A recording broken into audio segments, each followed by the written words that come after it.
Oh, here we go. Here we go. Hello and good morning, good afternoon, or good evening to all of you out there. Welcome. My name is Ricky. This is Filmtopia, and I am Iron Man. Now, today we have a special show. It is Filmtopia Live episode number 4. And if you're not familiar with what Filmtopia Live is, let me explain it to you really quick. Filmtopia Live is a morning, Monday through Friday, daily talk show where we talk about all things movies. So, all the relevant news to anything that's going on with movies, we talk about it here. And we really get into it and give you our awesome opinion. Today is an awesome day because not only is it Tuesday, July 6th, but if it's Tuesday, July 6th, you already know what that means. That means later tonight, there is going to be a live stream low key watch party. And not low key like low key, I'm talking low key Loki. I am really excited. Today, we're going to talk about a few things. And one of them does include Loki. But I did want to just say, if I can turn off my phone alerts. I did just want to say thank you to everybody that's been watching all the shows thus far, for hanging out with us in the morning. I know I know it's early for some of you, and but if whether you're watching this live or whether you're watching this on the replay, I appreciate you. And also, if you heard me earlier when I opened up the show, I said, "Hi, my name is Ricky. This is Filmtopia, and I am Iron Man." The reason why I said that, hopefully you know by now, but I will repeat it.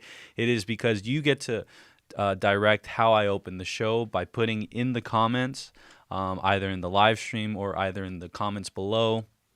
You get to input what I say and how I open the show. So type in down there, "Hi, my name is Ricky. This is Filmtopia, blank, blank." That blank, blank should be a movie quote or something you want me to say. So, with that said, I want to go ahead and pull in my awesome co-host, and that is a Mr.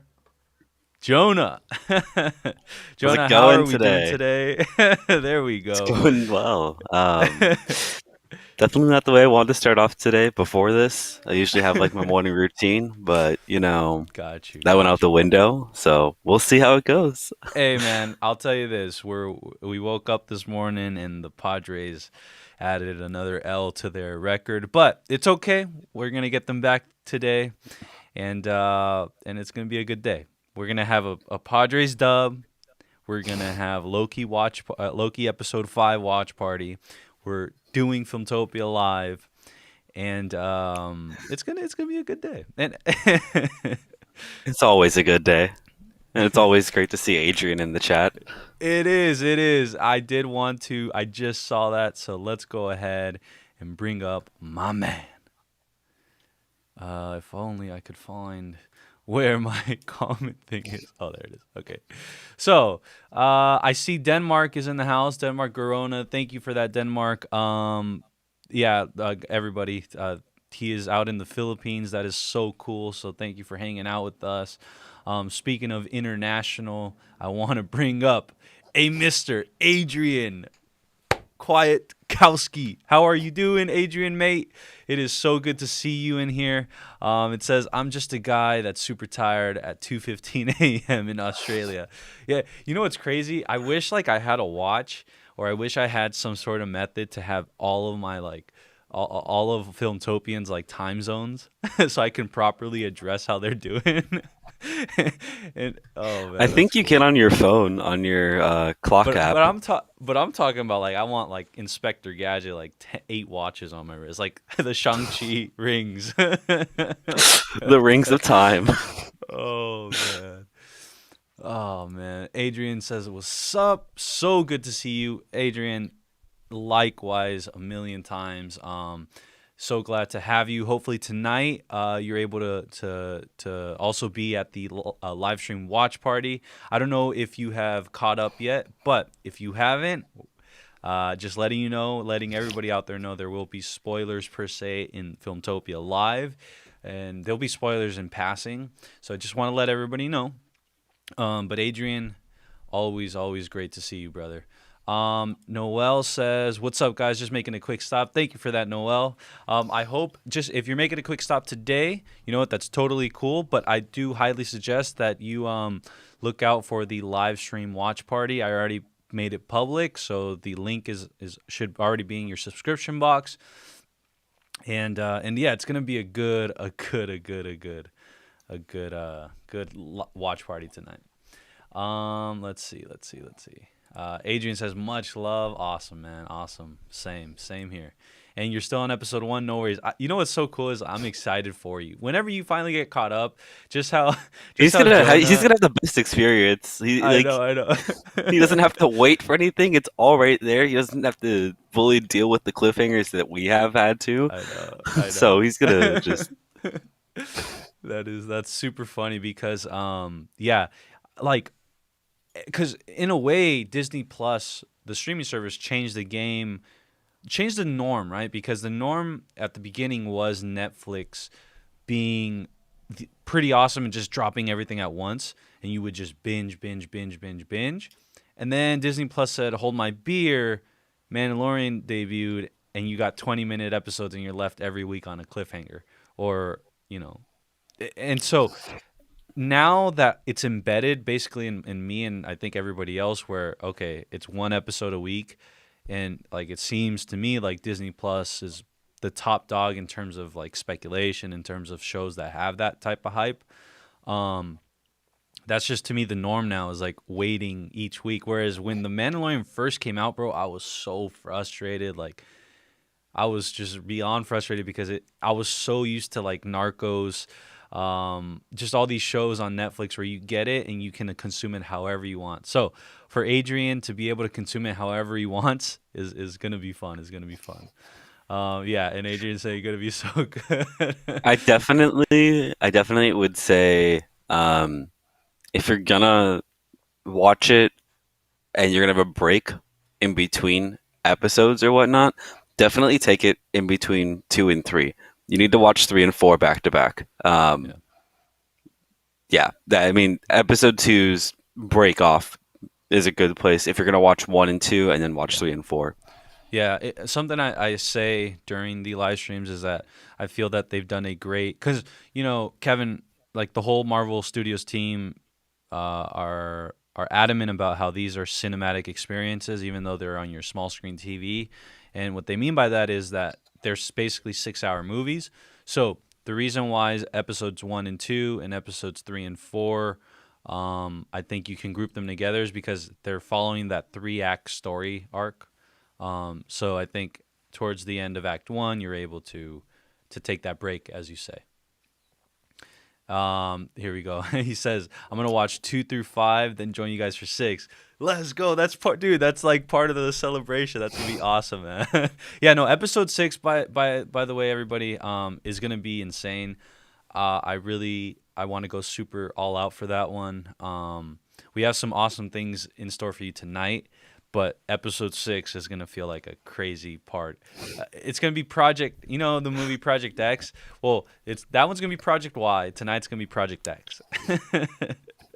Oh man. But yes, thank you everybody for joining us. Noel, Adrian, Denmark, and all of you out there, whether you're watching it live or on the replay. Just know that we're still, a work in progress, and I say that each time. And the reason why I say it is not to like because I'm embarrassed of how it is so far. No, I love it. I'm just saying, like, I say that so you guys can actually see the evolution of all this. I can't wait till you guys see like how this evolves, whether that's via the like this is just gonna look and feel really, really cool. So without further ado, Jonah, outside of tonight being the NBA playoffs, right? Tonight, or NBA playoffs, the NBA finals, meaning this is Yeah. the finals, best of 4 series. We've got the Phoenix Suns and we've got the Milwaukee Bucks. But I did want to say, by any chance, do we get any sort of trailer tonight during the finals? We will get a trailer. Oh, I think there's going to be a trailer for every game. Um, wow. for what it is, I have no idea. But there's definitely they have to keep people that are not a Phoenix fan or not a Milwaukee fan engaged in this finals Yeah. because it's two small market teams. So I think we'll see another trailer or like a trailer for possibly Venom, Morbius maybe. There's Mm. so many different titles that I could see a trailer coming for. Um, Even Disney Plus shows like we might get a What If trailer. Um, because we haven't heard anything about What If since the That's initial true. talk of it, and it's coming out in August. So we got to get something from What If. We might get You a know, trailer or something you know what's because that's a funny when smaller project. right now that you said that, that actually signaled to me maybe the reason why they haven't marketed What If is because it has a lot to do with Loki and how it ends. So Possibly. if that's the case, then I think we're in for a treat because I think a lot of people are not dismissing What If, but not a lot of people are as I guess hyped about it just because of the fact that it kind of seems non-canon. Like to me, it comes off as that, right? Like it comes off as like something that's like kind of like a side mission or like just a side project Marvel was interested in doing. Kind of how Star Wars Visions is, where Star Wars Visions is considered non-canon and it's just it's a side thing. But I think we're gonna get the confirmation that What If is canon, and it's gonna be like integrated very very interestingly. So I don't know. I don't know. We'll see. I think I agree with that. I mean, from the initial teaser trailers, like everything that we've seen has just been slight alterations Yeah. of like what happened in the beginning of these journeys, and Hmm. I can definitely see all of them like being like multiversal events that we're just led to believe that they're what if rather than um. Yeah. what Loki can Well. become reality. Well. Check this out. What if? What if now we transition to our first topic? Because speaking of multiversal beings, multiversal storylines, multiversal everything, let's go ahead really quick and get into maybe our first topic, and that is here we go. As you can see on screen, we have a Mr. Hugh Jackman and a Mr. Kevin Feige in the chat. In the chat, type in Feige we trust. And then to the right of it, we got a Boss Logic poster. Boss Logic is an awesome graphic designer, probably one of the most famous ones out there, artist. And yesterday, very interestingly, Hugh Jackman reposted on his Instagram story that picture that Boss Logic made for him, that Wolverine one. And Boss Logic is very known to like kind of randomly post different arts he has going on, different projects, and sometimes they're like just projects that weren't used, and he has a tendency to post whenever he wants, outside of his like obligations for whatever movie he's working with or for. Um, he just randomly sometimes does post stuff like this, but it was very interesting to see Hugh Jackman go and post that right there, repost the Boss Logic photo. But then, literally, if you press next on the story, I'm not sure if right now it is currently still up, but when you press next on the story, you get the picture that we're seeing on the right now. And that is a Hugh Jackman with a Kevin Feige. I just want to say this. I want to say that it is a very, very interesting thing to do, knowing how rabid the fandom can get about stuff like this. Um, I don't know if they love toying with us. I don't know if they just love, and like right now they're sitting back with a beer watching Filmtopia Live laughing at us. But I'll take all the laughs. It's okay because it's pretty fun. I love being speculative like that. But it begs the question. It begs the question: is Hugh Jackman returning as Wolverine? That is a question that I didn't really think we needed. A question that I really didn't think we needed ever to explore again. I thought it was done via Logan. I thought his character arc again was not only his character arc, but his time as Wolverine had come to an end for him personally. Um, I don't know. I really want to hear what you got to say, Jonah, because I don't know what to think, man. I really don't know what to think. I again, I think I don't know what to think. I really don't know what to think. I want it to be true as a fan, right? I would love for it to be true. I would love for all this multiversal talk via Spider-Man No Way Home, Doctor Strange in the Multiverse of Madness, and Loki, and What If, and all these things that have this multiversal aspect to it. I mean, wouldn't it be crazy if Spider-Man No Way Home had a cameo? Remember the cameo? What's his name? Hugh Jackman did in one of. It was in one of the The X-Men dead movies, or yeah, with or Deadpool. Deadpool Sorry, too. Deadpool. Exactly. That's what I think could happen, because if you think about it, um, either they worked something out super early on when Fox, was being bought out, or I think it is so like it's malleable enough to where they could write him in a scene similar to that, where he's just like at a bar, and just in passing you see him. But I wanna hear what you got to say. You got the floor. Let me know. Yeah. I think that he could be returning as Wolverine. Um, Definitely not as the same version that we've seen. That character has lived their entire life, and the arc has been completed for that character. We might see a version of him through the MCU's lens. Um, like we might be getting Hugh Jackman becoming Wolverine again, but this time as a different style of Wolverine than previous. And it leads me to a lot of how do they plan to bring him in, and how do they plan to lead to the Fantastic Four and to the X-Men via Wolverine, if that's the path they go. Um, it's very possible for them to go through this path. I definitely can see like so many different things coming from Hugh Jackman. He brings such a huge audience with him, um, and even if it's just a cameo, that's like you said, just sitting at a bar, and he's at a bar, and we see like I don't know, we see him watching the news of like what's going on in like the final battle of Spider-Man. Mhm. Like that would just be sick.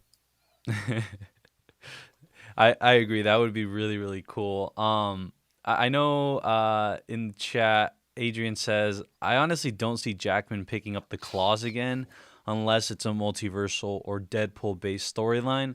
Um, I think so. As far as picking up the claws again, like I said, prior to yesterday, this breaking, I didn't. I thought it was done. I thought that he was really actually done. And then you go on to think about this just multiverse aspect to what the MCU is now.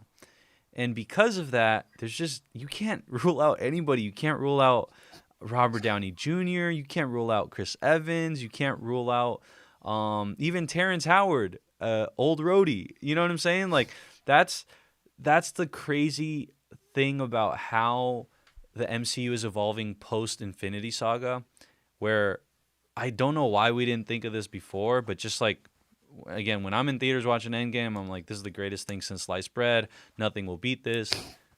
But man, ever since then, being able to talk about stuff like this just makes me think it's gonna beat it and more.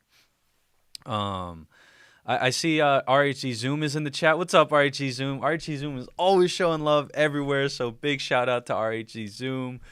Thank you for that. That's awesome, man. Let's see.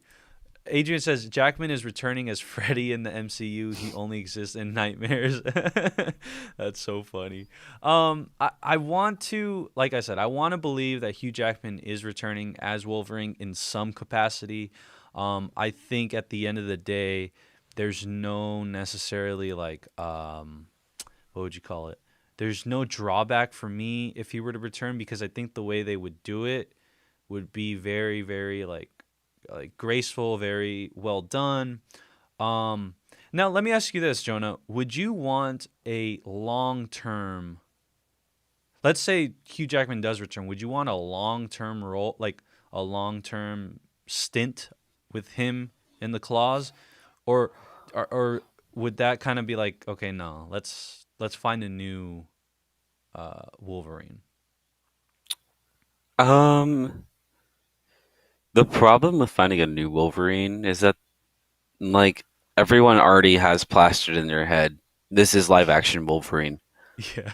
Um, so as much as I would love to see a 10-year contract Mm-hmm. with Hugh Jackman, Mm-hmm. I don't know if Hugh Jackman wants to play the character for 10 years. I mean, Yeah. give us at least a movie to Mm-hmm. figure out who this new Wolverine would be. Yeah. And then from there, I would say um, we would be able to determine, or he would be able to determine if he wanted to do like a 10-year thing or not. Yeah. Yeah. Yeah, no, everybody out there, like if you're unfamiliar with Hugh Jackman is a talented person. He actually is beyond an actor. He is an artist in all the ways, and one of the things he loves doing is singing, um, theater, and so he actually had a tour of like his most like greatest musical hits via like the movies he's made. And that was very interesting. Never, would have expected that, but like I said, this man can do anything. Uh, but we'll see. I am very interested in I'm interested in a few things, but I'm interested in how they're going to integrate Deadpool, right? Deadpool 3, how they're going to, if they utilize Hugh Jackman as Wolverine, will it be via that outlet? Is it sooner? Like, right? Like, is it imminent in Spider-Man No Way Home or Doctor Strange in the Multiverse of Madness? They keep stuff close to the chest. We don't know, but like I said, I am open to it all. I just want to see it done well, whether it's a 1 year contract, a 1 movie contract, or whether it's a 10 year, 10 movie contract. Um, like you said, in our heads and all of society's heads, live action Wolverine is Hugh Jackman. So, oh, really quick, I did want to ask you: do you have a fan casting of who could take on the mantle of Wolverine if it's not Hugh Jackman? Oh God. We this is on the spot. We were not sure. I just came up Oh with God. it. I off the top of my head, I can't think of anyone. Do you have anyone? Because I was gonna Um, need some time to think. Check this out. Well, actually, great. I asked that because Adrian, check this out. Adrian says, I really want a short Wolverine, like a short statured Wolverine. I still think Efron would be great. Hate me as much as you like.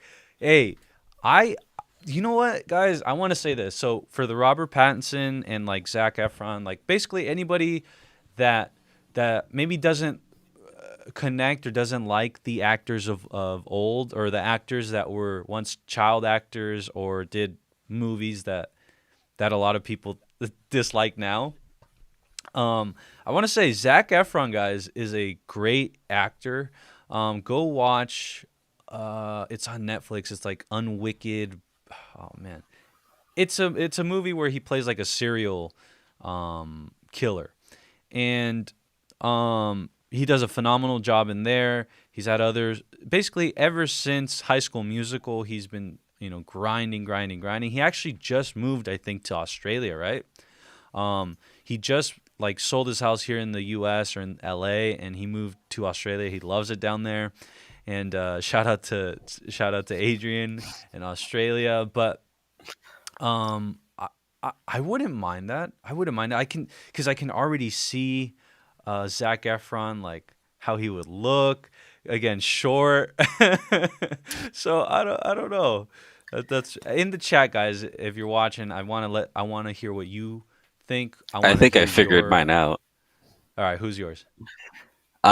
Well, depending on if they would allow crossover from DC people, Mm, because I know how they are on if you're in the MCU, you can't be in the DC universe.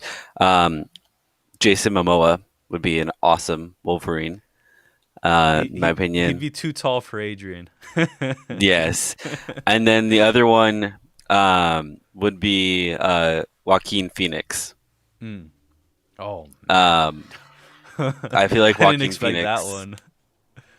I feel like it'd be an interesting take on Hmm. Wolverine, Wow, that and would be would interesting, man.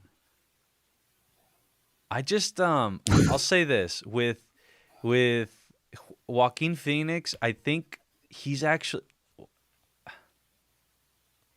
for me, right? Like now he's the Joker and just kind of like how Hugh Jackman is Wolverine, I see now Joaquin as like the Joker.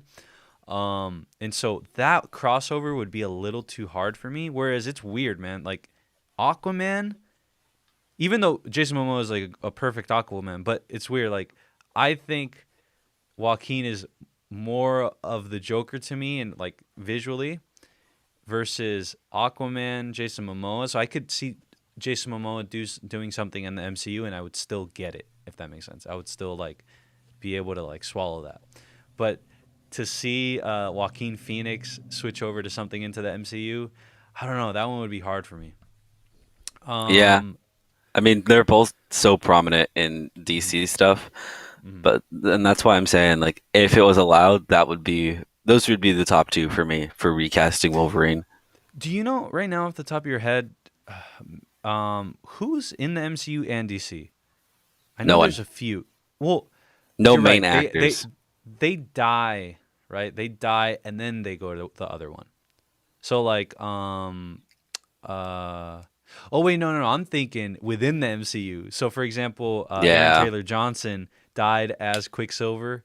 And then now he's coming back as Craven or who's he Yep. coming back as? Yeah. So Yeah. okay, so that's what it is. That's what it is. And there's probably a few DC dudes that do that. Dude, imagine, I want to say this Black Adam, The Rock is going to be awesome. But man, I think The Rock would have been like, you know how he's already big, but I think if he would have joined the MCU with like just how the mainstay of the MCU with like all the just like the sheer amazingness of the MCU, I think if he would have joined that, I think it would have been even bigger. Now, if the DC was run a bit better or a bit more consistently, I would say the same thing. He would be just as big. But just because the DC still hasn't figured things out, at least in my eyes, I think it's going to suffer a little from that. Whereas imagine you got a Well, Black Adam, Dwayne Johnson, and the DC was running smoothly. Oh man, that would that would have been crazy. who do you want him to be in the MCU? Oh man, that's a great question. I didn't even think that far. I don't know, but definitely like someone. Oh man, that's a great question. I'll circle back to that. I think that might be a good one to come back to. But just like I said, imagine like his power, his presence in the MCU. I think that would have been Oh yeah. amazing in whatever fashion. Anthony Manzano, shout out to you, Anthony Manzano. Welcome. My two favorites to play Wolverine in the MCU are Scott Eastwood and Liam Hemsworth. Oh wow, those are nice. And you know what? Going on to Adrian's point, I think Scott Eastwood is actually not too tall either. So that would be interesting. Now, would I personally want Scott Eastwood? No, I would still want someone else, but that's not bad. That's not a bad suggestion. And then Liam Hemsworth, that one's a no for me because of the fact that he looks too much like his brother. Oh man. Oh, and Adrian has us on the movie in which Zac Efron is in. It's extremely wicked, shockingly evil, and vile. That is the movie that Zac Efron has an amazing performance in. If you haven't watched it, it's on Netflix. Highly, highly suggest it. Let's see. Really quick, guys. Yeah, Adrian. Oh man. Yeah, Anthony. So I think I read the comment about Scott Eastwood or Liam Hemsworth. For me, Liam Hemsworth is a no, just because he looks too much like Thor, like his brother. And then for Scott Eastwood, I actually kind of like I like it, but I would have to see it. Does that make sense? So I like it. I just have to see it. Since I have it more attached to other actors, that's something. Let's see. Anthony says, hold on really quick, guys. All right, really quick. Jonah, can you hear me? All good. Yeah, okay, so I can hear you. one of the things is Anthony says his choice for Dwayne Johnson for who to play in the MCU would be Sentry or Hyperion. What do you think I of would that? love to see Hyperion. I would love to see Squadron Supreme in general. There's so many cool things that Yeah. like the MCU can do with the Squadron that like I feel like I also feel like they've held off on the Squadron Mm, because they are basically the Justice League, mm, and with DC using the main characters of Justice League and not some side characters like what Marvel did to build the MCU, mm. I feel like they don't want to they don't want to completely obliterate DC by saying, "Here's the Squadron. Yeah. You never have to see any DC movie ever again because we Yeah. have them and they're much better." What's that meme? There's a meme where it's like, "Stop! You're killing him! Stop!" I forgot which meme it is, but it's like that. But Anthony, It's like you're uh shooting someone when they're down. yeah, yeah. Stop it! He's already dead. Anthony, shout out to you though. I thank you for that. I'm gonna still think about who I would want Dwayne Johnson to play. I love it. We're already fan casting and stuff, but thank you for that, Anthony. Coffee Talking Tech is here. Morning, guys. Morning to you, Coffee Talking Tech. Thank you for popping in. As I always say, everybody, make sure to check out Coffee Talking Tech's channel, especially if you're a creator or if you're a live streamer. He has some awesome content, so make sure to check that out. I know Adrian says good picks to Anthony. I'm not sure about Scott though, and this is for the fan casting of Wolverine. Scott Eastwood, he's really not the best actor according to Adrian, and Hemsworth, kind of the same situation. Both sort of B actors. So one thing about that is I can see Liam Hemsworth taking on an A role, even though Independence Day didn't do that well. But I can totally see him propagated by a big studio like the MCU with like its organization and with just like how everything functions and flows. I could see Liam Hemsworth becoming an A-list actor in that regard. Scott Eastwood, again, going back to the Scott Eastwood thing, the reason why I'm not super pumped about that one is just because I've seen some, like I said, I've seen some performances where I'm not the biggest fan, and there's just something about him where right now, like I said, Wolverine, I think it would fit someone else a bit better. Um, Adrian says they're both great in other roles, though. And guess what? Lizzie. Lizzie has arrived. Thank you for that, Lizzie. We appreciate you. Can't wait to see you tonight. Tonight's going to be awesome. So, for anybody out there that is watching currently, tonight we have a Loki live stream watch party for episode 5 of Loki. We start at 10 p.m. Pacific Standard Time or 1 a.m. Eastern Standard Time. And the link is actually in the bio, guys, down below. It's the first thing. It's the link to Loki episode 5 watch stream for us. So it's going to be amazing. We're going to have some giveaways. So, yeah, did you hear that? You guys heard that, right? We're going to have some giveaways. And tonight is a giveaway that I might even enter because I want it. And it is short in stock. In the chat, by the way, in the chat really quick, I want you guys to type in maybe what you think that one giveaway is. Uh, it is something that is relevant to tonight, and it's short in stock, and it's a collectible. Would you say it's a collectible? It's a Yeah, it collectible. definitely is part of what could be a collectible. Yeah. Um, Not gonna give away But that too much. Yeah, and that's just one giveaway, guys. That's just one of the giveaways tonight, but I think that's my favorite one. And then we have a few other giveaways, and those are going to be those ones. I can tell you, those ones are going to be some Funko Pops. Um, but I'm really excited. I'm really excited. Let me know in the chat what you guys think, and also give this episode a like. We are on Filmtopia episode number 4, and we're still going. Every morning we're showing up, and make sure to hit that subscribe button. We have a lot of things coming. So let's see. We crashes in the house. Vibes, baby, vibes. Let's go. Ulysses is also in the house. What up, Filmtopia? Here, we're gonna do it just for him. Hopefully, you guys can hear it. Can you guys hear it? Wrong one. No. Wrong one. Oh, oops. I don't know what that was. What was that? That was a harp. That was the scenting harp. Oh man. Oh, come on, Rick. Come on, man. Oh Oh God. God.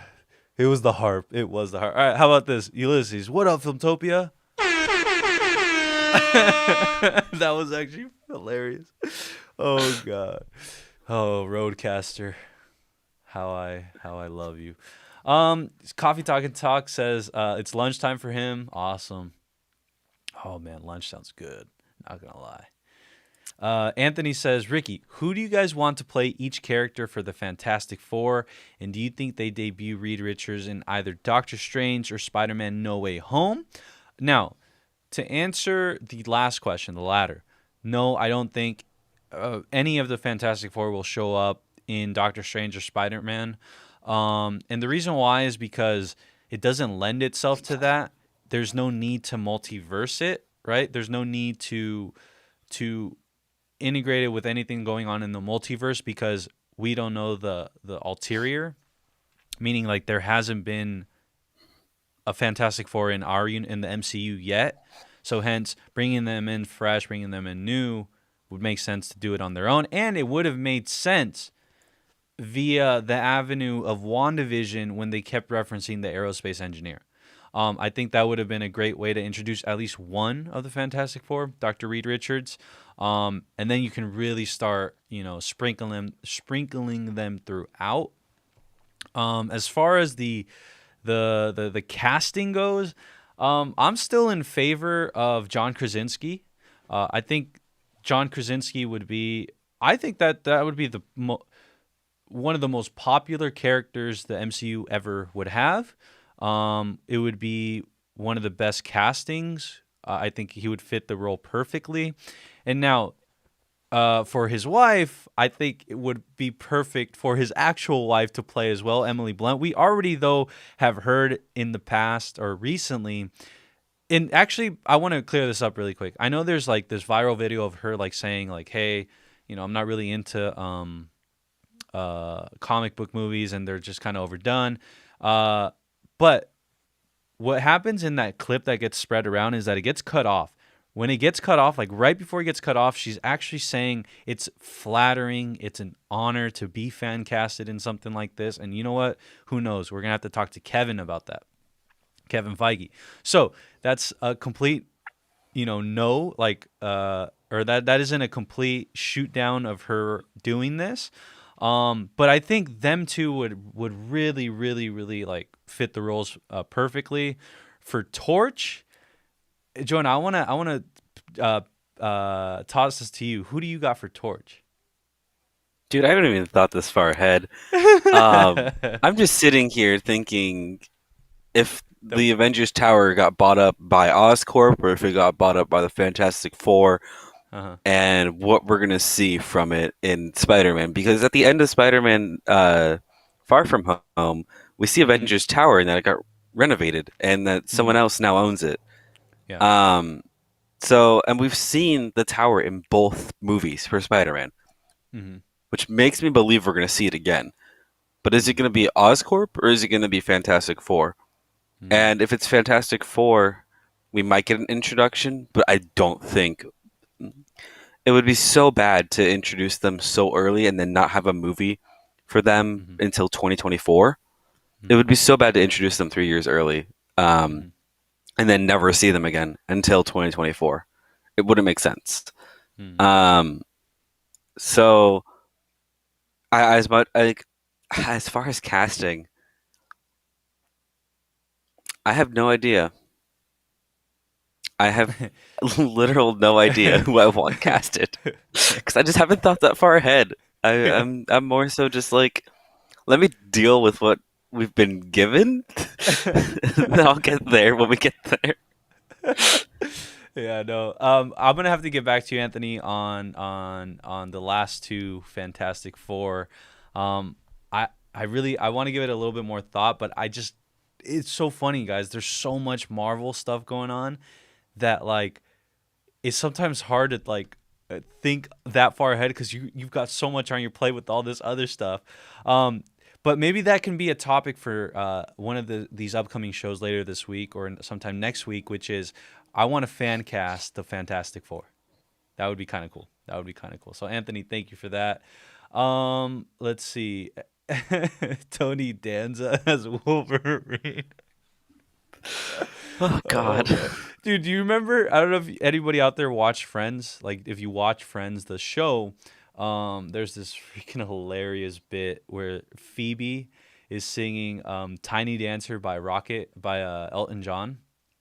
Um, and she's like in the show, she's like, play me that Tony Danza song, and they're like, what? You know, the one that goes like, hold me close. Tony Danza. Like, it's so funny, bro.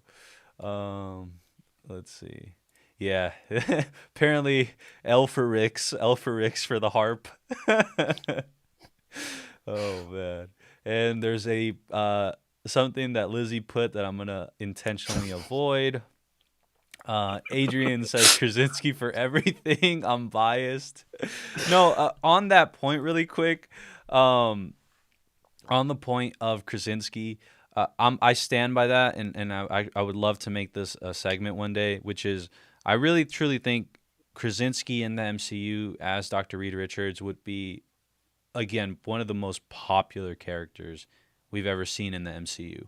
Um, a he's leveled up as a actor, as a director, as just an overall storyteller for it to culminate into him having like a 10-year stint in the MCU, you know, where he is where with his age and everything, you know, where he's at in life, man, I'm telling you, I think that would be a crazy, crazy thing.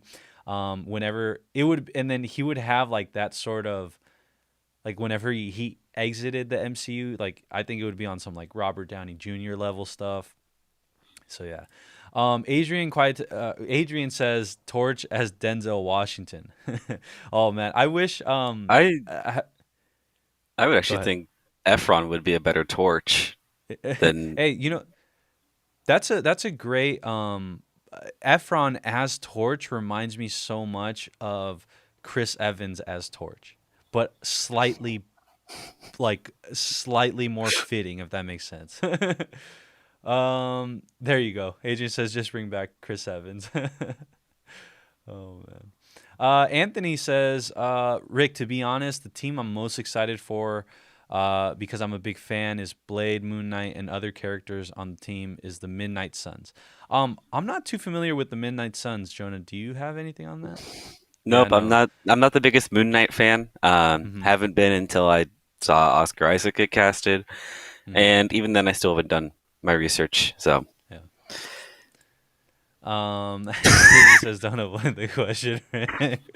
And with that, I am avoiding the question.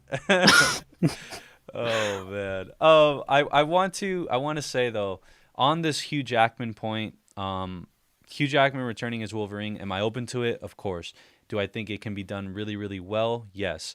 Do I think it will happen anytime soon, whether it's Spider-Man No Way Home or Doctor Strange in the Multiverse of Madness? Yes, I do think that. I think that this could be one of the best kept secrets, and I would love for that to be the case. Now, do I think he'll have a huge role? Not necessarily. I think it could be a quick, in passing, um, type of deal where, like what happened in one of the Deadpool movies. I forgot if it was one or two, but I just think that they're going to keep it minimal, but they will give the fans like something to cheer about. And if anything, if there's a big role for him to play, I think that will come in the fashion of Deadpool 3. And so with that, we're gonna we're gonna transition out of the MCU. We're gonna transition out of the MCU, and I want to talk a little bit about our other favorite franchise. And our other favorite franchise is none other than Digimon. Oh no, none other than The Bad Star Batch. Wars. Yes. Star Wars, the Bad Batch. Now I have to talk about it. So, Lizzie's been asking me if I've watched Bad Batch. Jonah's been trying to get me to watch Bad Batch. I have not had time yet. I haven't watched the Bad Batch, so I can't speak on it yet.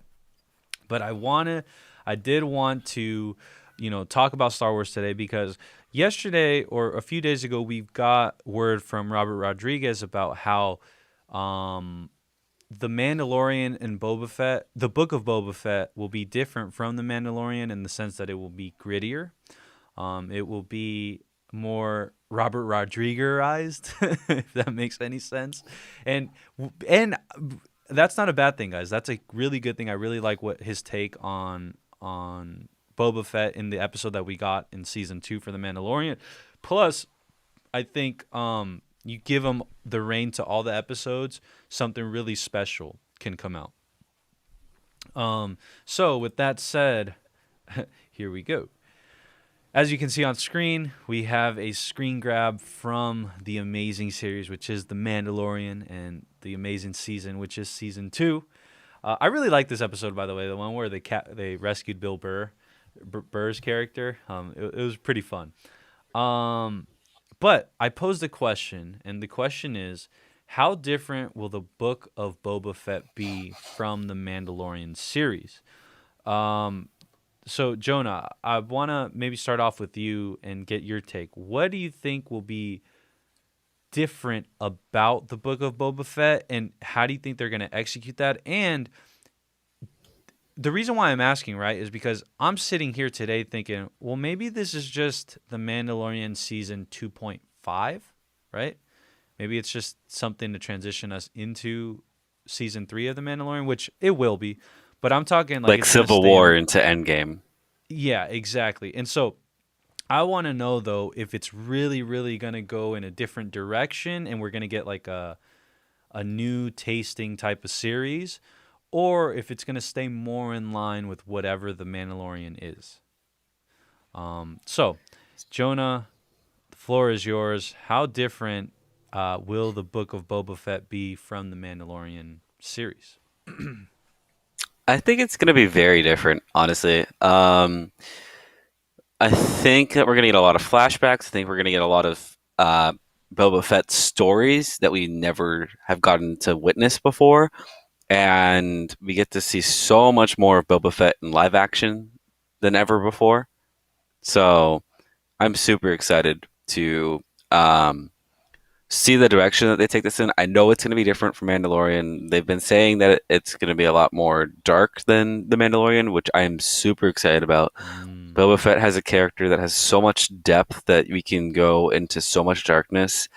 All of his legend stuff is just so absurdly dark and amazing, and if they explore any of it in the Book of Boba Fett, I will just be beyond happy.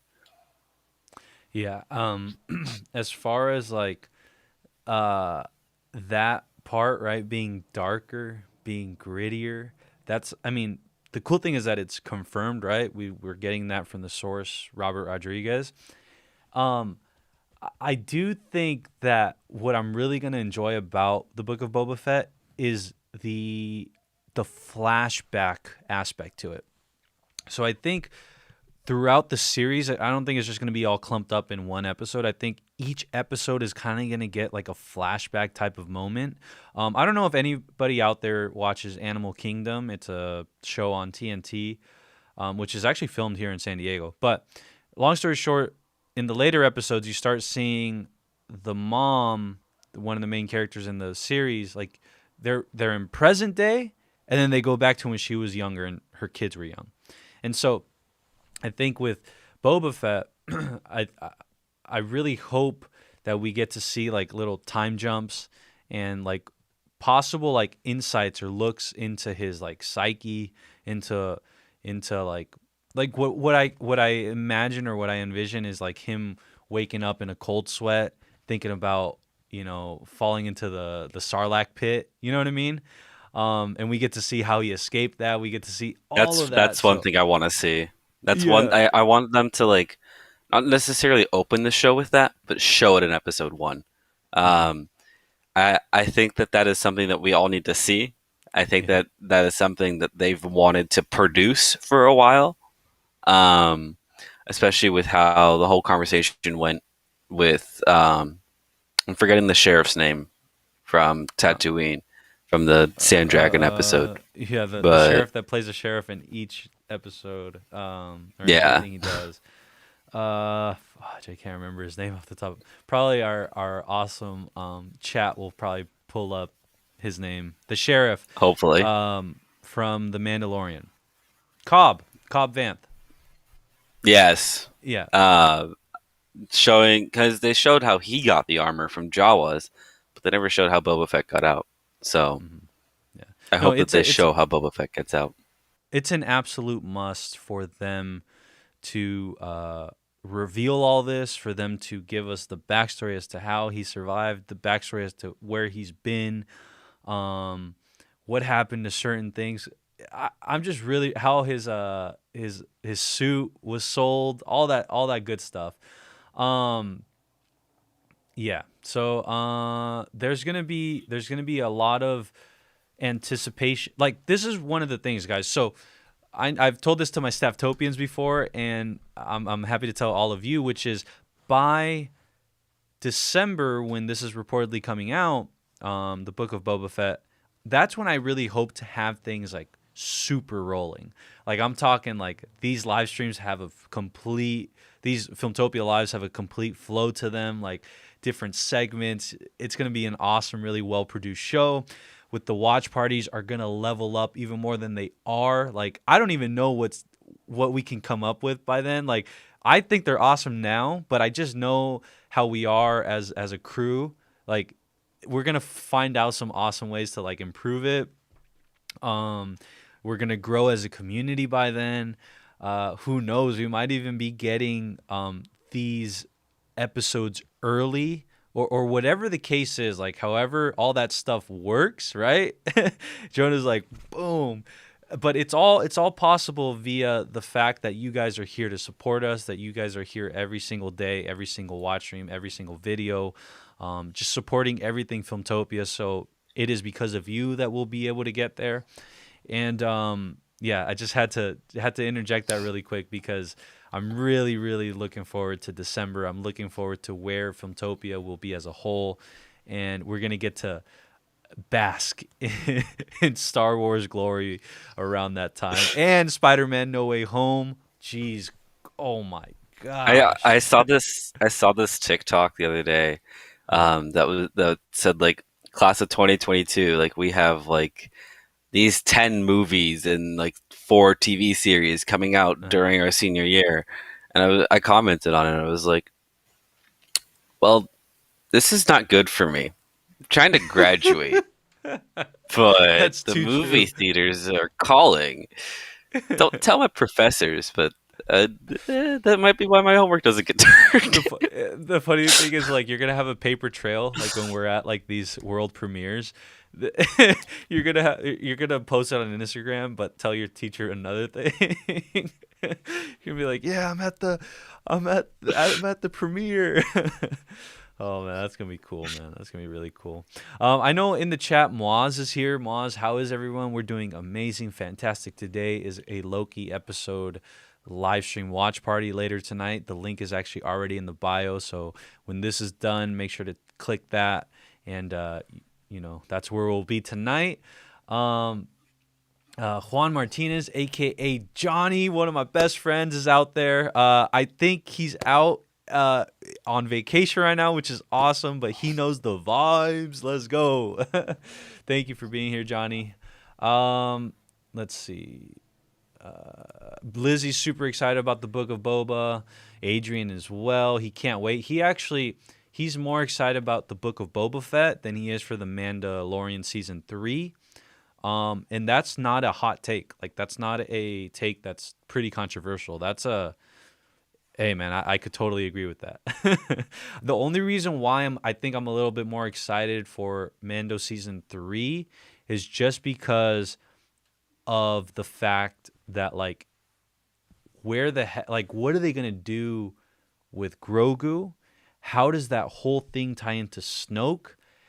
Are they gonna uproot everything and do what one side of the internet wants, which is to undo everything? Yes. So I'm just Mandalorian season 3 has just way more bigger implications for me, so that's why I'm excited about that a little bit more. But being excited about the Book of Boba Fett more is not a controversial take. I totally the closer we get and the more teasers and trailers we see, I might switch it up. So just letting you guys know, I might switch up my stance. And yeah, it's gonna tie into old stuff. Lizzie has a take, and that is, I think it'll be different because we know more about Boba's character, so we don't necessarily have to establish that. Love that take because here, let me finish it. And we can focus on new flashbacks and present day. Yes. So they're not gonna have to waste too much time on Boba's like introduction, on Boba's. What did I say the other day? Well, he That doesn't the need an MC intro. Exactly. He didn't even need one in the Mandalorian season 2. But who did I say they're gonna treat in the MCU like they did Boba here, which is they're gonna give him like a spin-off? What was I saying the other day? I said, I don't remember. oh man, if I could remember. But essentially what I was saying that day was it had something to do within the Marvel Cinematic Universe. And I said they were going to give him the Boba Fett treatment. What did I say? Boba Tret? Boba Fett treatment, um, which is they're going to introduce him in. Oh, I think I was referring to Kang the Conqueror. I said it would be Mm. smart of them to bring in Kang right now during Loki, have him introduced, get that out of the way now.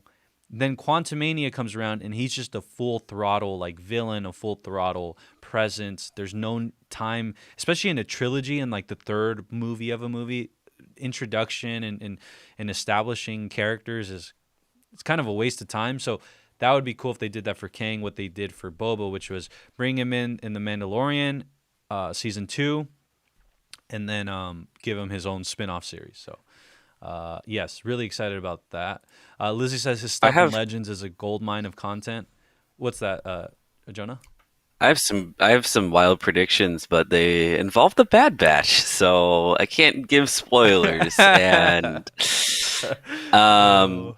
but just know that I think that the Bad Batch and the Book of Boba Fett will be connected, in one way or another, based on mostly characters, not events. Hmm. Well, because we can't talk about that, Adrian says Babu Frick series should be coming sometime in 2030. Yeah. Oh man, I was gonna do it like a how he sounds, but I totally missed it. No, that would be super. I don't put it past them, dude. I don't put it past them. We'll see. That's funny. I like this right here. Crash says, "I'm okay with anything Favreau and Filoni put together." By the way, guys, if you're watching on screen, I love like really quick, just hone in on Favreau and then the ampersand and Filoni. That looks so crisp. Like that is a duo that I want to see forever and ever. Um, I yeah, would love to that's see gonna them be. collab on Um, anything. Like I know that they yeah. kind of do based Mhm, on just like overlap and stuff, but like mhm, let's say like Filoni gets to like direct a Marvel movie, mhm. and that Uh, would just be sick. yeah. Wow, dude. Honestly, like for those of you out there, Dave Filoni and John Favreau are the showrunners for The Mandalorian. Dave Filoni is also now a creative exec creative executive over at Lucasfilm. Dave, and then Jon Favreau is an awesome, my idol as a filmmaker. I don't know Um, why my brain went to Feige, but it did. My brain went to Feige, not Favreau. That's why I said what I said. Sorry. no, yeah, yeah. Yeah. So I was like, wait, no, they collabed on the Mandalorian. No, no, but check this out. I will say though that Favreau is a chip off the old block. Not necessarily. I was gonna say Favreau is very, very Team Feige.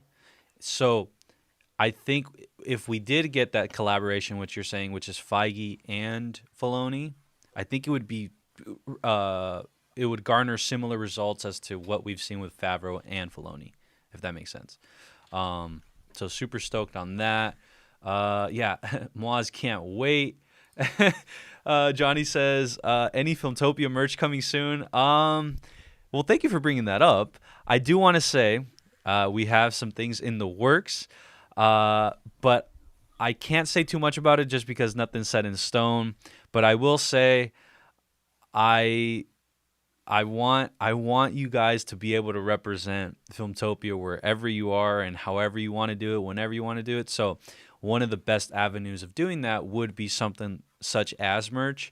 But I'm really trying to dial in like I want to make. So here's one thing, guys. So out there, you guys know me.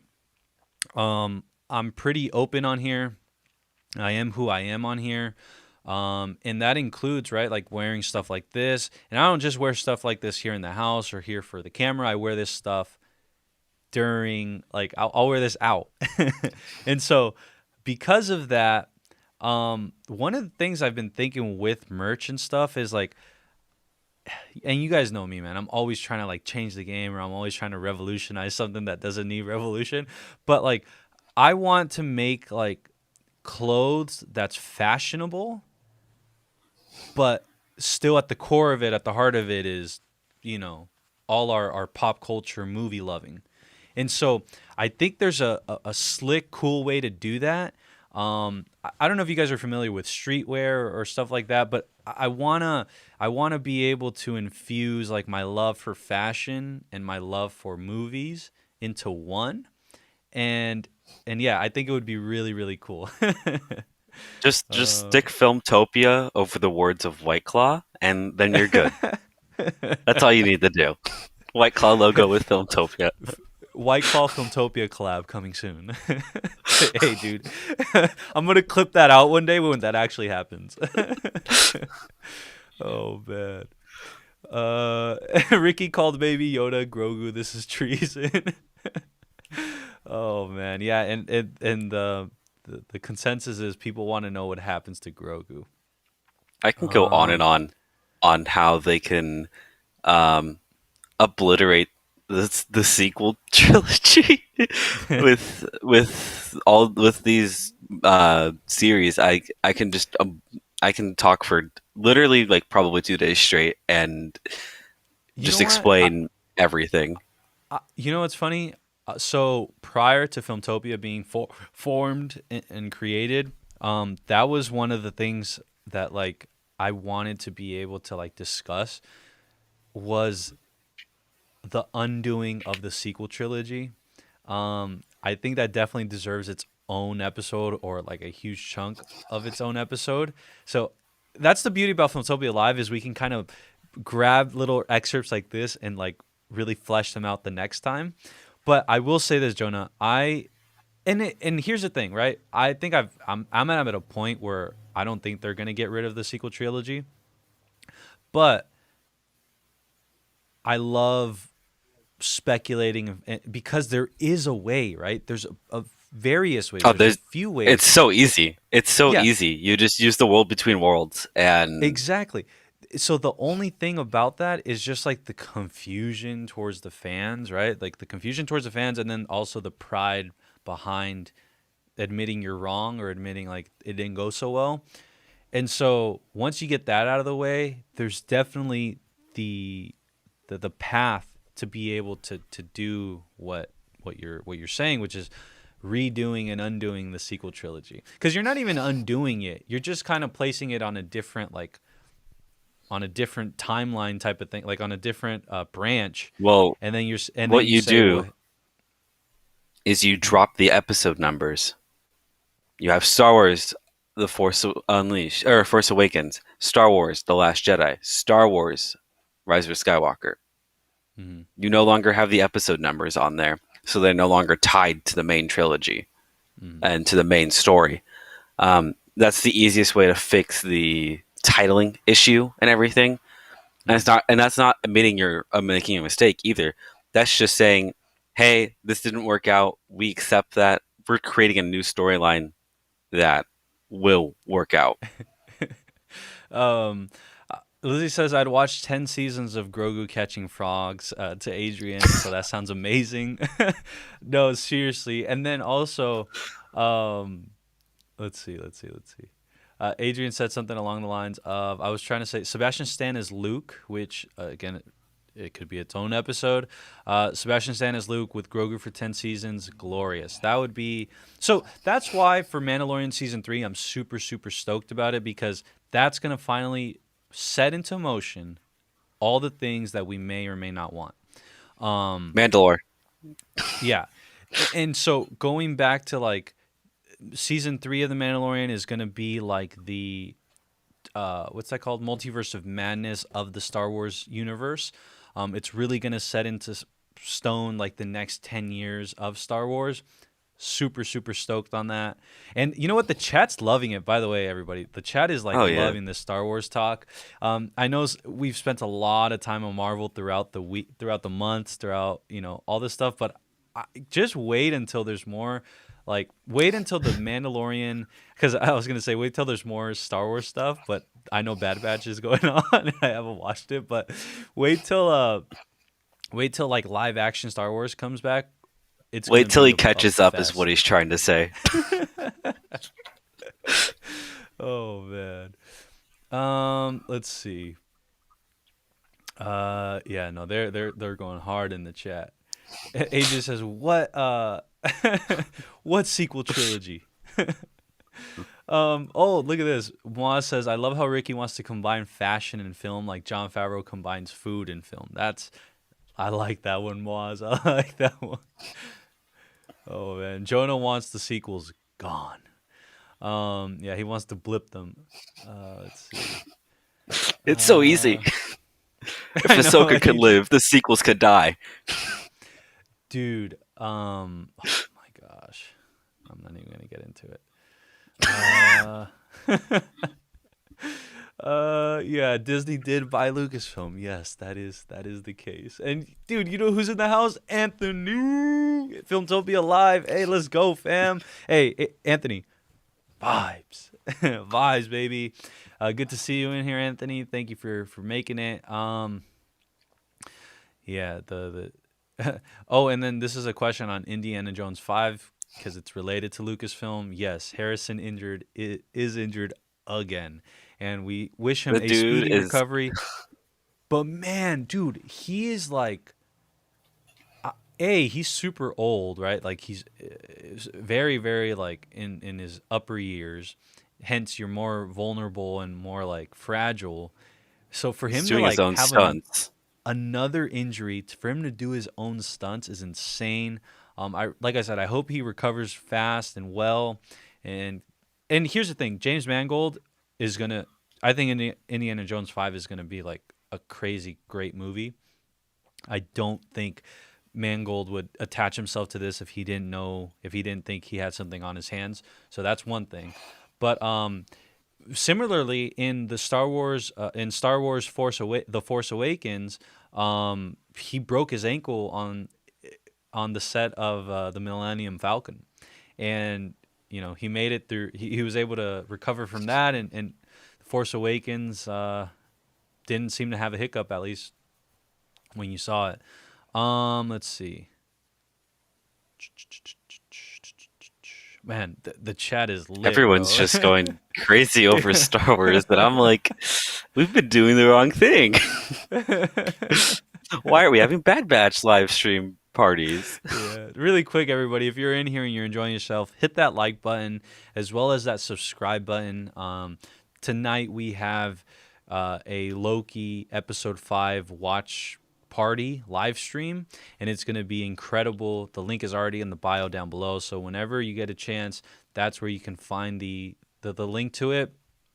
And yeah, so Star Wars dude. Giveaways. Yeah, and tonight we're gonna have a bunch of giveaways, kind of like how we did last week. There's one this week that I'm really excited about, and like I said, I might enter it because I want it. And the other ones are gonna be some Funko Pops. But tell your friends, tell your mom, tell your cousins, tell your teachers, tell someone in an elevator, tell someone about Filmtopia. Tell them about the watch parties we do. Tell them about Filmtopia Live. And let them know we're also going to start making movies here on the channel. We're going to help you make movies. I want to become a filmmaker. And actually, that right there is a perfect segue into the next thing. And after we're almost wrapping up the show, but I do want to go into this, which is, I said right now, my goal is to be a filmmaker, right? And I hope that at the end of the day, if you guys ever wanted to see an end game for Filmtopia, our end game, guys, is to hopefully have a feature film, a Filmtopia feature film on the big screen in theaters worldwide. And so that's where I hope all of this over the next 10 years, this all just snowballs into what is a movie. And I don't even know what the movie's about. I don't know if it's like the movie's actually called Filmtopia. I don't know if it's just produced by Filmtopia. But I want there to be some sort of feature film that we all are a part of, that we helped build, that we helped create. And because of that, that actually segues perfectly into our last thing. And our last thing is, this is Chris Stuckman. If you're seeing the screen right now, Chris Stuckman is a movie reviewer, a movie commentator, one of the GOATs, like one of the OGs. So there's Stuckman and there's Jeremy Johns.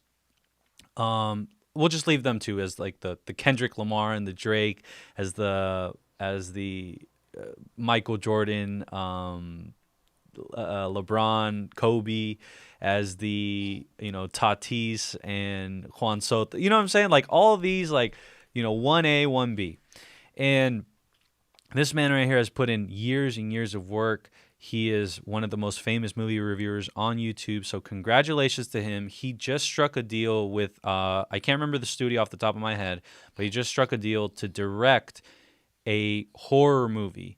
And it is just one of the awesome things that he set out. I know when I watched him early on, he's a filmmaker. At his heart, he's a filmmaker. So it's awesome to see when filmmakers are when reviewers are also filmmakers, because I think it gives it a little bit more weight. It gives it a little bit more honesty.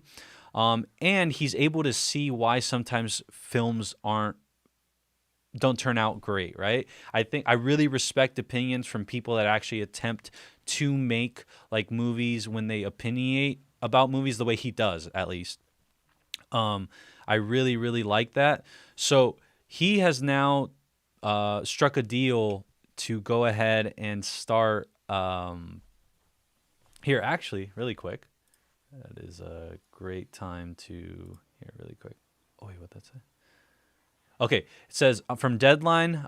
This is from Deadline Hollywood, like the most reputable source there is in the movie game. So YouTuber Chris Stuckman to make horror movie Shelby Oaks about missing paranormal investigators.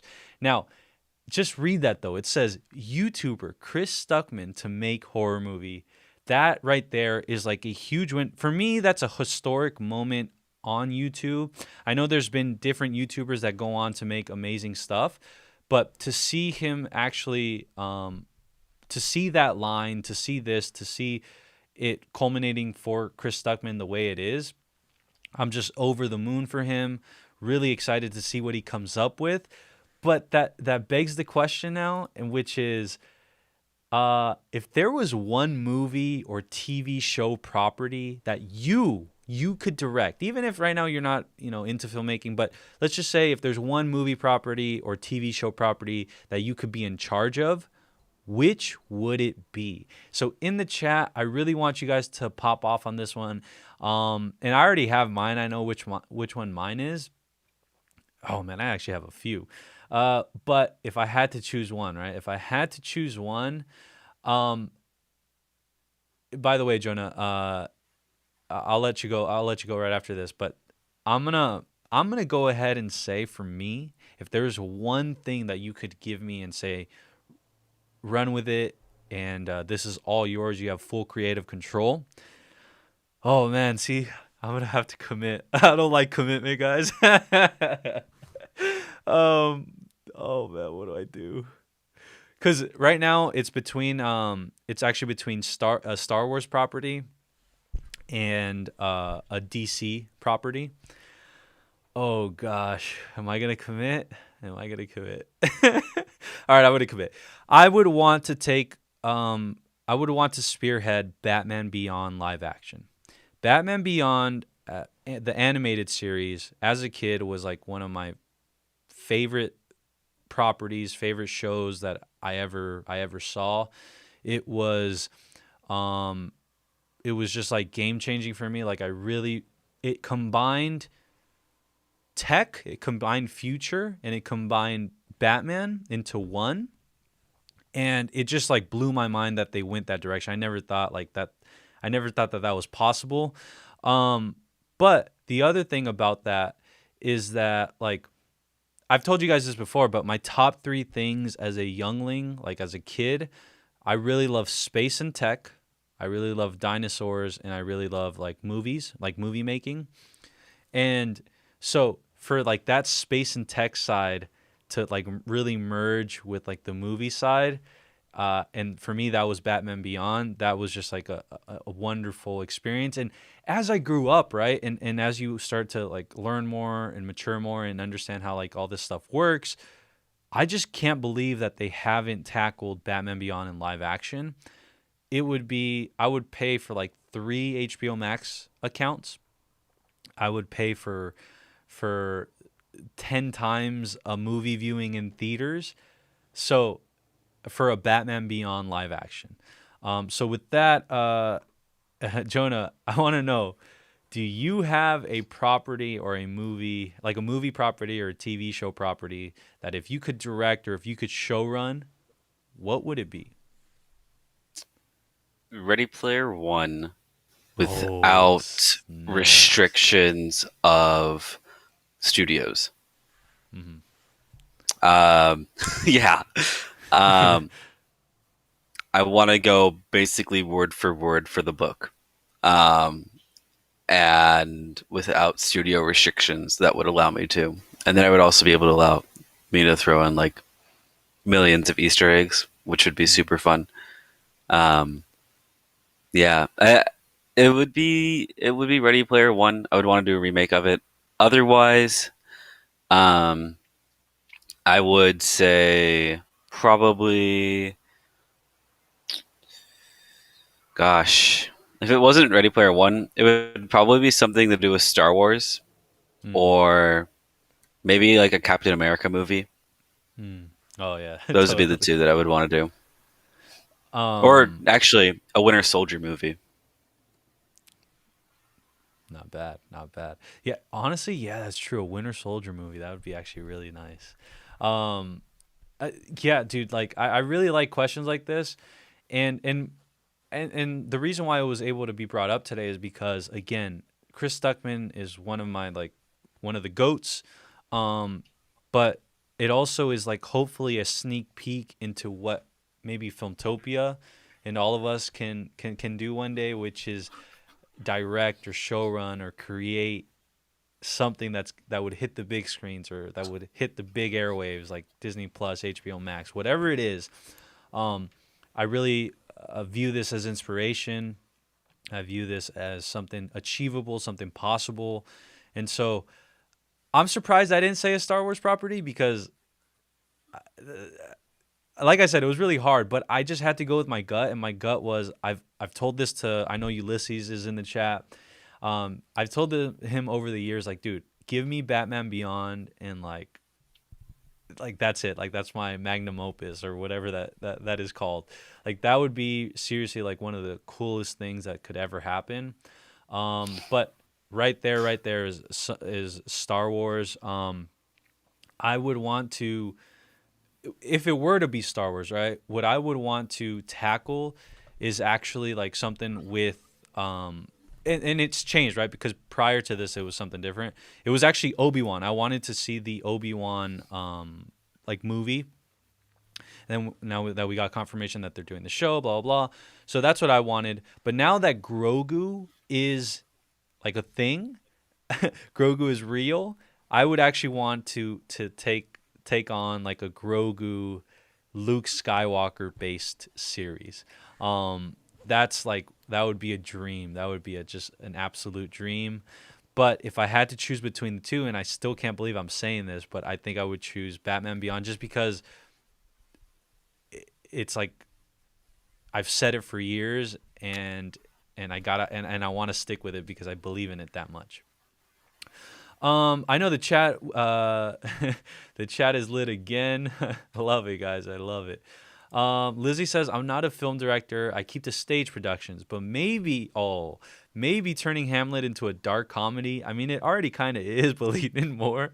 Or I'd love to get my hands on the Percy Jackson series. That's pretty cool. Percy I Jackson agree. is now owned by Disney, right? So now It was there's like, always owned by Disney. oh yeah, It was always owned by owned by Disney Disney. Hyperion.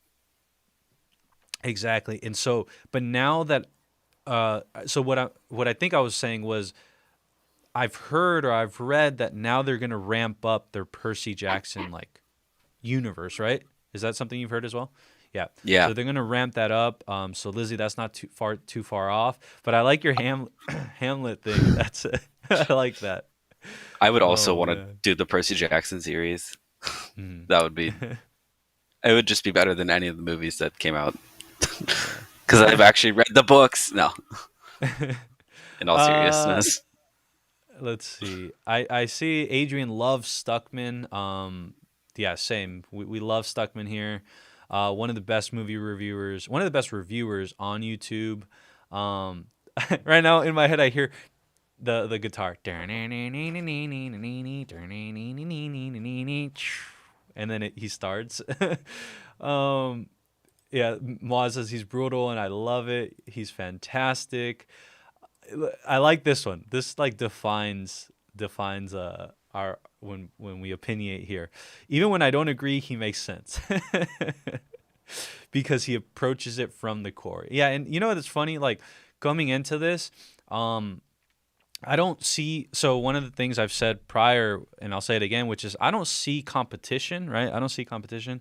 I only see like inspiration.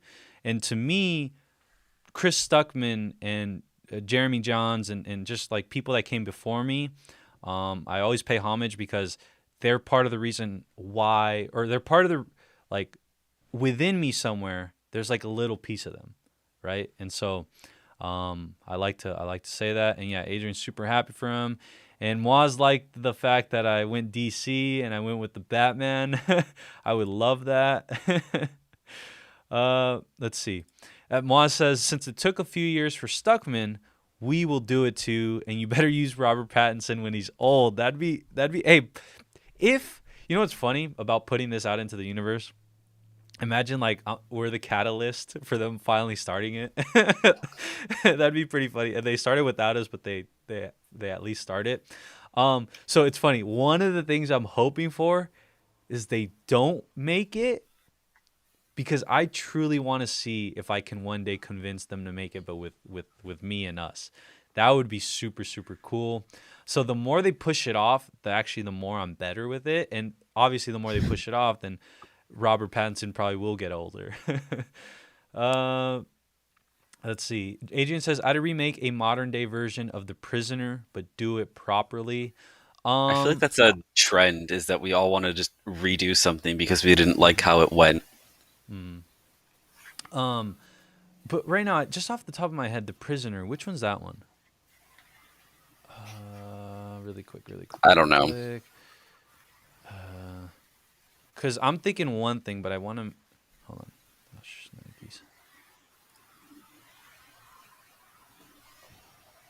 Okay, so yeah, no, I have not seen The Prisoner, but it says 1967. So Adrian, I totally get what you mean by that part, right? By redoing it but making it properly. Claybear Travels is in the house. What's up, Claybear? Make sure tonight the link for the Loki watch stream live party is actually in the stuff down below. So watch party for episode 5 is coming tonight. I will see you there. I have a feeling that George Lucas's new Star Wars movie about a Sith Empire might have elements of Hamlet, just like he based Star Wars on Akira Kurosawa movies. Oh my god, I got chills, bro. I got chills. Holy cannoli.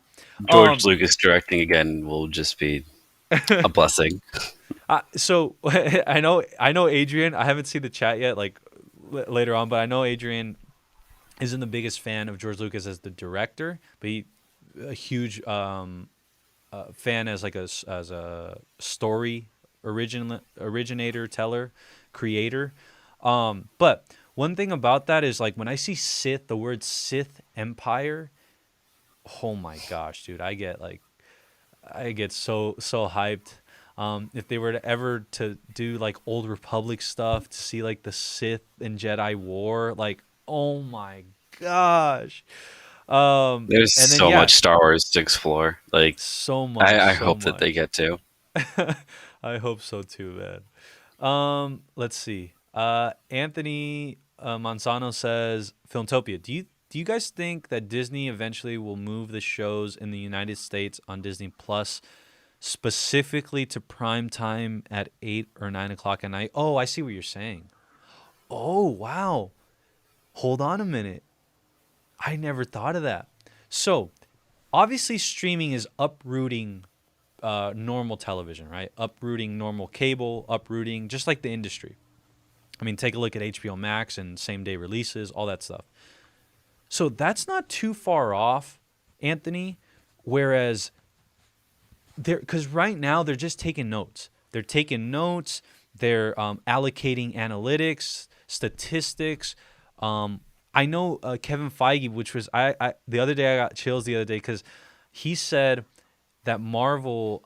He was talking about rumors and how not every rumor is false and not every rumor is true. But to preface that, he was saying, yeah, we watch, online. We watch how like speculation is taking over. And what's funny is he said that this was all new, and in my head I was like, oh my god, he's right. Like this whole watch party stuff is very very new because where it started is with Disney Plus, with the Mandalorian. And so we're only about 4 shows into like what Disney Plus has done, which is again, they have like the real cultural phenomena live stream type of watch parties, whereas HBO Max still doesn't have anything like that. Like they have Mayor of Easttown, but that's not something you would live stream. So mainly right now it's on Disney Plus. So Anthony, to that question, I really, really like that question. And I actually am going to say I'm a fan of this. And I think this can be possible because I am of the mindset that right now they are just watching the internet. They are watching how people do this. I guarantee you, and I say this as humbly as possible, we might come across their airwaves one day. We might come across their radar, and they might use us as a template as to why they would switch from a midnight release to how they do in theaters, which is like around a 8 p.m. or 9 p.m. release on that Thursday, right? I can totally see it if they see more channels such as like ours, if they see us continue to do what we're doing. I can totally see them being like, you know what? This dude, this community, this channel is like turning these like watch party, these streaming service shows into like an event. What the heck? Like that's crazy. So you know what? Let's go ahead and put that on at 8 p.m. Or 9 p.m. where more people can join that. And hence more people joining that means more streams for them, means more attention for them, means more stuff for them. So I know I spent quite a while on that, but Anthony, that was a bomb take. I love it. I just would have one problem with that. Mm-hmm. Mm-hmm. Because stuff gets released at different times. Mm-hmm. If we're saying it gets released at 8, would get released at 5 Pacific time, 6 Pacific Yep. time, 8 Pacific time. Like, so, like, everyone on the East Coast will have already seen it. And then us on the West Coast, we're getting spoilers thrown at us from Twitter and everything while Yep. just waiting for it to drop. Because that's Yep. how TV works in the real world. Sometimes the East Coast gets stuff earlier and the West Coast gets it later because it premieres at that specific time. And actually, so this is what I'm thinking, Jonah. I'm thinking the approach they're gonna take, excuse me, the approach they're gonna take, or the one that I think that would work as a model, would be whatever they did or whatever they do for movie theaters. So Well, correct me that's if the I'm same wrong. thing though, Hmm. because it's 8:40 East Coast is 5:40 here, West Coast, and if yeah, the first movie the showing leaks, for both places is at 8:40 their yeah, time, yeah. there's going to be leaks from the East Coast on Twitter, which means like it just doesn't line up. You Is know what I'm what? trying to say. You know what? I totally see what you're saying, but this is what I think is going to happen. Oh my gosh! Speaking of, today is Tuesday, first game of the NBA Finals tonight, Milwaukee Bucks versus Phoenix Suns. But this is perfect to talk about because that's how I think they're going to do it. A West Coast versus East Coast team for the NBA Finals. Their compromise was five. It's around 5 p.m. or 6 p.m. West Coast, which ends up being 8 p.m., 9 p.m. East Coast.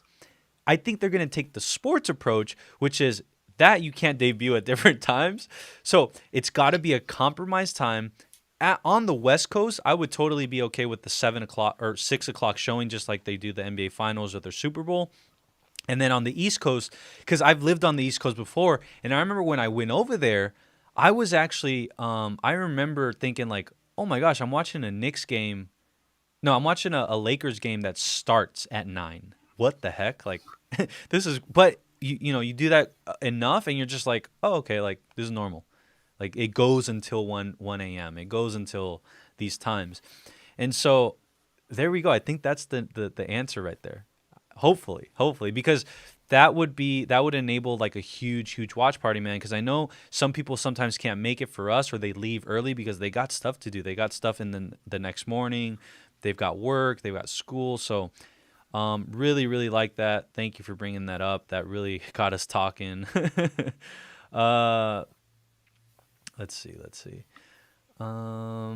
I know Crash says would like to fix the NBC series Blind Spot. Jamie Alexander deserves so much better. I haven't seen Blind Spot. I'll have to check that out.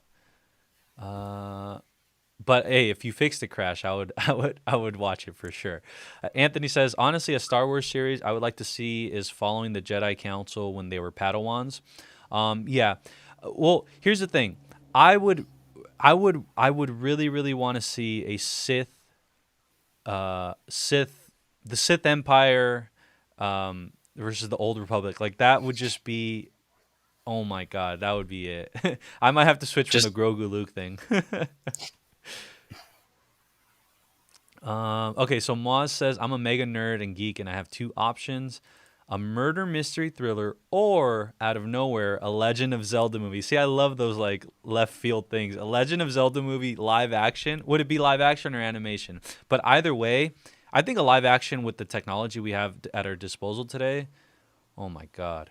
no, Oh it's my got to be God. live action. We got to build the Yeah. Smash universe. We already got Smash. Pikachu. We Dude, already got. what are they waiting for, bro? They gotta go. They're Hey, waiting to make Super Mario. Lizzie has a proposition. You Chaos Twins. She says we can co-direct Joda. I'm down. I am down. Oh man. Oh man. Let's see. Really quick. I know I fell behind again, guys. Um, Perfect. Claybear Travel says, "Get me as an extra. I'll be happy to fly where to or carry a pail of water. You'll do anything." Well, awesome, Claybear. I am, like I said, that's the reason why when I brought up this whole notion of like Filmtopia turning into like ending up going towards us creating a movie, is because I want everybody to be a part of it. So, Claybear, thank you for that. All right. Lizzie says I have to go and be responsible for a minute. That she'll see us tonight. Yes, tonight is Loki episode 5 watch stream, watch party, and it is going to be awesome. Lizzie, we'll see you there, and you'll be hopefully in the middle. Let's see. Moa says, but like I love thrillers, but seeing Legend of Zelda's world brought into life, but by me, beautiful. I really liked movie making and the art of film, and then I want to try and make a show on it. Perfect, Moz. Hey, man, I would say keep pursuing that dream. Keep going. The beauty about Filmtopia is that this place is like literally for you. It's about talking about movies, and very soon we'll be making movies. So perfect. Jonah, were you gonna say something? I think you were gonna. I don't think No. so. Okay. I thought you did a thing. Nah. And then here we go. Lizzie says George Lucas is a visionary, not necessarily a director, but his will be better than the movies that shall not be named. Oh gosh, that's. Adrian says just for reference, they did already make a remake for The Prisoner in 2009, and it was a mess. That's what I meant by doing it properly. Got you. I definitely got to look at that because I don't remember that. Let's see. Sorry, guys. And here we go. Adrian says, yeah, Lucas is a brilliant storyteller. For director, no. And I'll tell you guys this, even George Lucas would say that directing is, he's more, I think, interested in having the creative control, like in having like being like a shadow director where, Let's be honest. It's gonna be Filoni that's directing this yeah, movie. right. Like His executive producer phantom is gonna be son. George. Yeah, George Lucas his is gonna be the executive producer, and Filoni will direct it, and it will be the biggest thing to hit the big screen for Star Wars yet. Yep. Yeah, that's what it would be. His phantom director, Dave Filoni, the phantom director, and or no, Lucas would be the phantom director, and Filoni would be like Maul. But yeah, no, that would be incredible. I really, really just hope it gets rolling. Like I said, they just got to knock it out of the park with Book of Boba Fett and especially Mandalorian season 3. Once they do that, it will set the stage for everything to come, and I'm very confident that with time and what do you call it?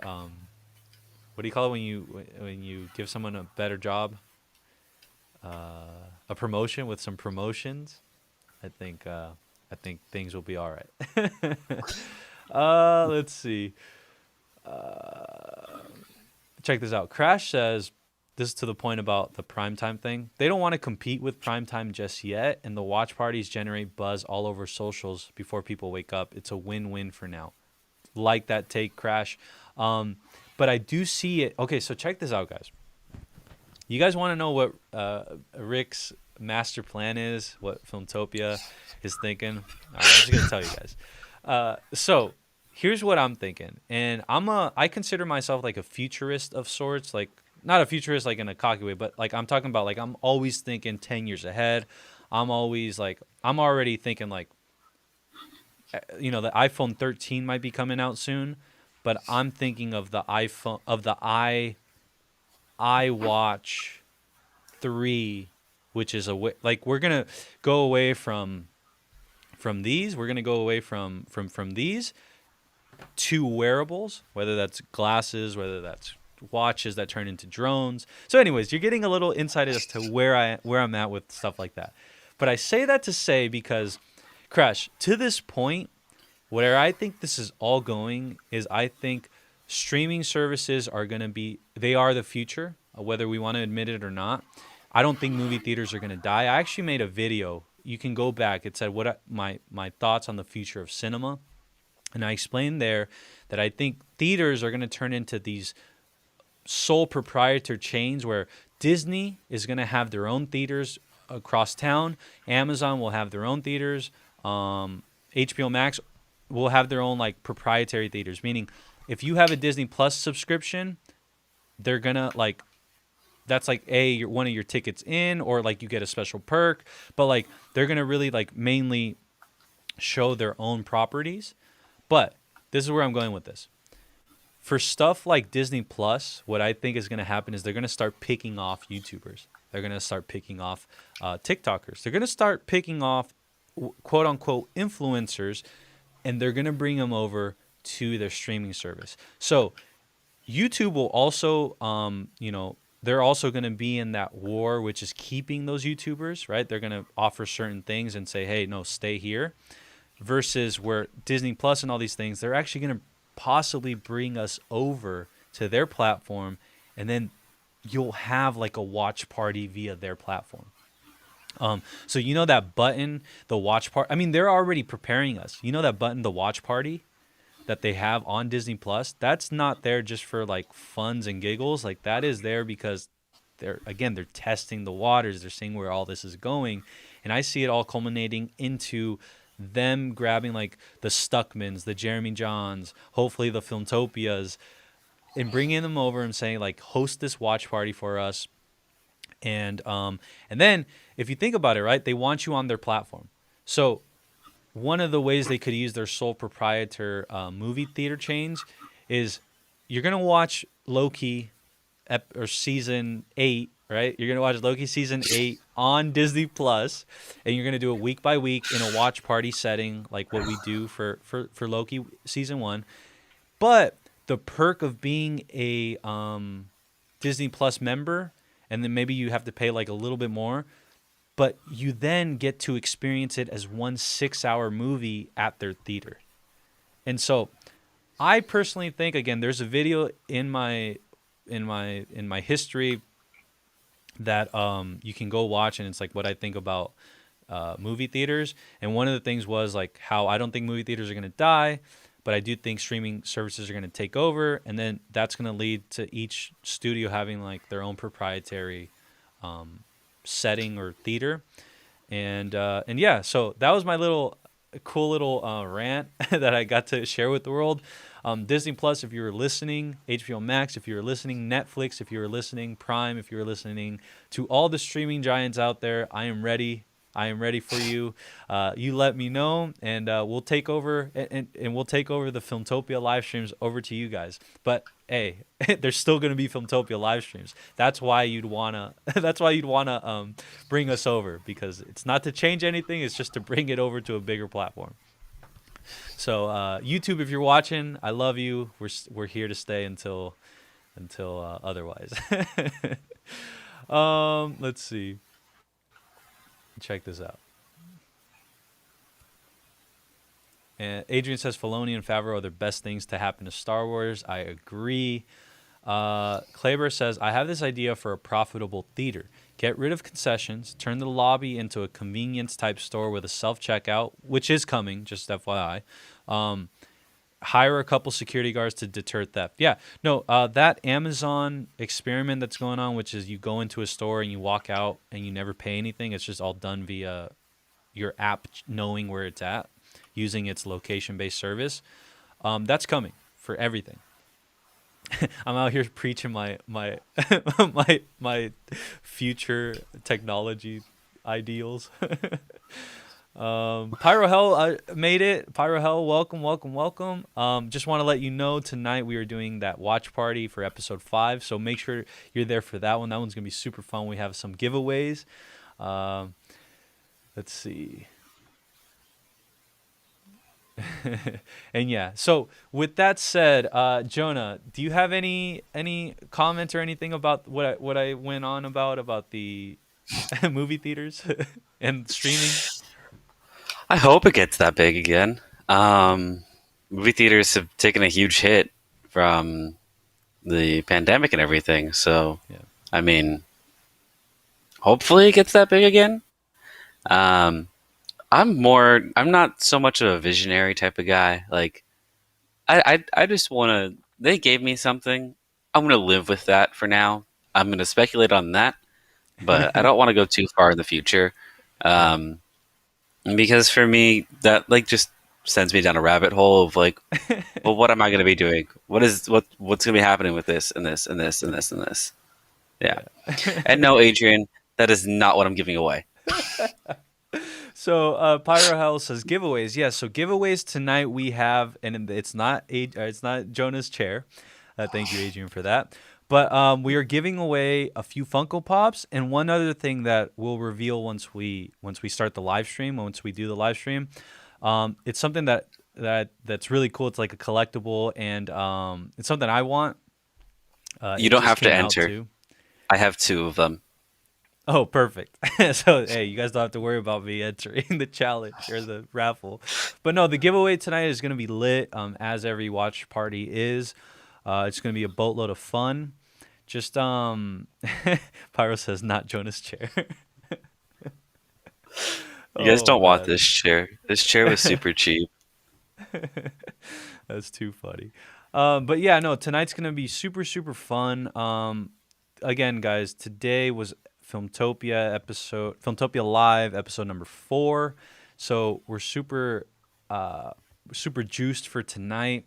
This is the first time, right, that we do this in the morning, and then we're gonna do something at night. So this is a very historic day as well, I guess. We're gonna get used to being able to do this, in the morning and at night, and then also the next morning. So we're a work in progress. Filmtopia Live, though, I'm having a lot of fun with it. And again, it's just a place to talk movies, right? Talk movies in the morning, get the juices flowing, and then you have the rest of the day, and then we come back at night and really get into Loki episodes, all the episodes thus far, and we get to experience episode 5 together. So that's gonna be really fun. And so yeah, man, I just want to shout out everybody in the chat that showed up today. I want to say thank you for showing us the support and for hanging out with us, because at the end of the day, that's what this really is it's a cool hangout. And as I've said before, you go and check out maybe sports in the morning earlier than us, and then we start at 9, which is the perfect segue to like transition your brain and start talking about movies. And yeah, man, I love it. um I will say before we go, Jonah, who do you have in game 1 for the NBA Finals, the Milwaukee Bucks at the Phoenix Suns tonight? So, with Giannis being a game time decision, Yeah. I'm gonna say Phoenix. Um, I'm gonna say Phoenix game 1. It's gonna be close though. It might go to overtime, but I think Phoenix is gonna take game 1. They're just so rested compared to Milwaukee. Yeah. Before I give my prediction, I want to say peace out to Adrian. Adrian, my man, mate. I will see you. We will see you here again very soon. I think for Loki. Yep, Loki episode 6, as you say, and we cannot wait to have you in the chat again and just feel your energy. So, Adrian, thank you for stopping by today. And thank you for everything you do, fellow Stafftopian.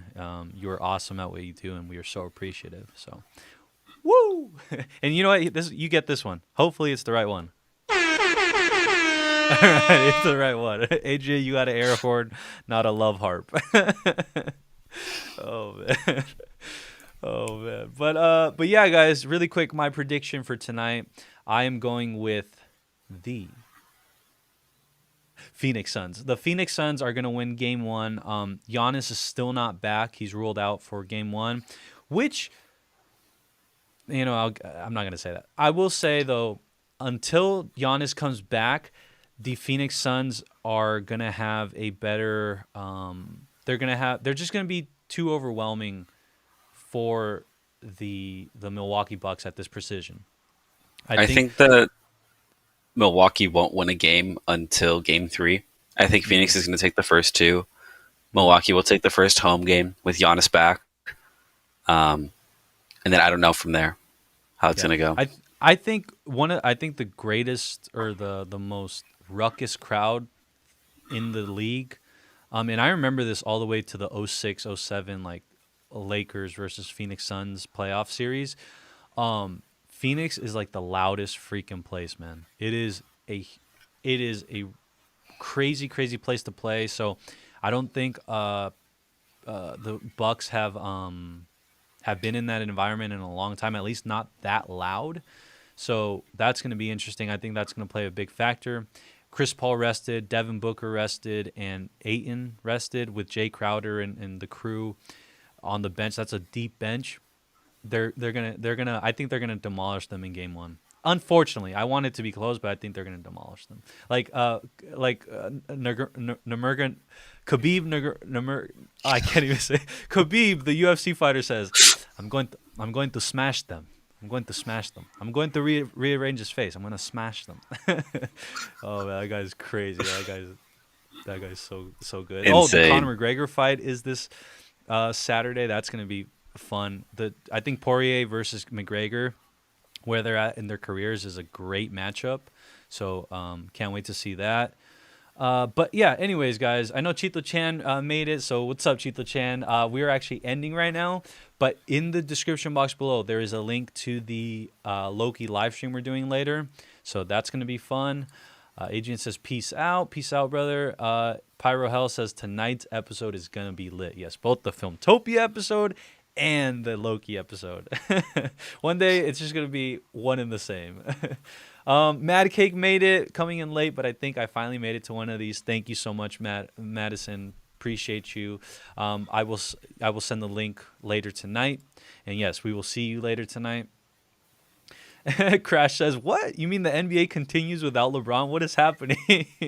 Yeah, Life. Man, LeBron missed his greatest marketing tool he could have ever used with Space Jam and being in the NBA Finals. I can only imagine the inundation of like marketing that would have happened. Honestly, that would have been kind of cool. I'm not gonna lie. To have seen it. Pyro Hell says, still remember when we were called Sobs. Wow, bro. Pyro Hell for sure. I'm telling you, Pyro Hell was like one of the first 5 people here. I will never like right now I'm looking at your avatar and I will never forget seeing that for the first time. That is crazy. Yours, Will's, Bob's, Ulysses. That's crazy, man. So crazy. But Crash says vibes, and I think right there is how we will end tonight's show. This morning's show. It has been a blast. Filmtopia episode 4 is now a wrap. I want to let you guys know, make sure you comment down below or type into the chat how you want me to start tomorrow's episode of Filmtopia Live, episode number 5.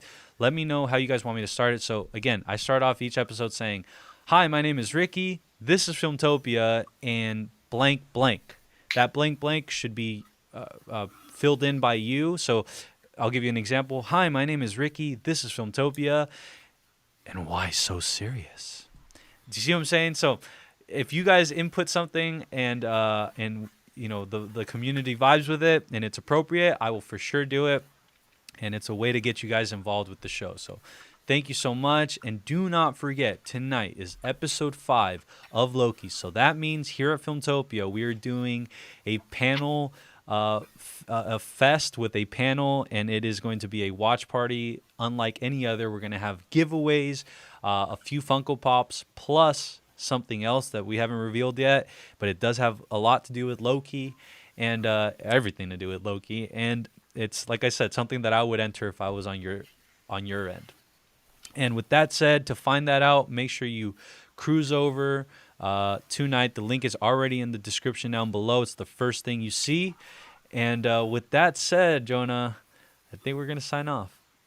We're going to sign off. So can't wait to see you, Jonah, tonight. Can't wait to see the rest of the panel. Can't wait to be with my fellow Filmtopians experiencing what we're going to experience tonight. And as Crash says on the screen, Jonah, you ready? I am. Vibes. Let's go, baby. All right, man. Everybody, see ya. Have fun. After the NBA Finals is over, make sure to tune in for that Filmtopia live stream. It's going to be lit.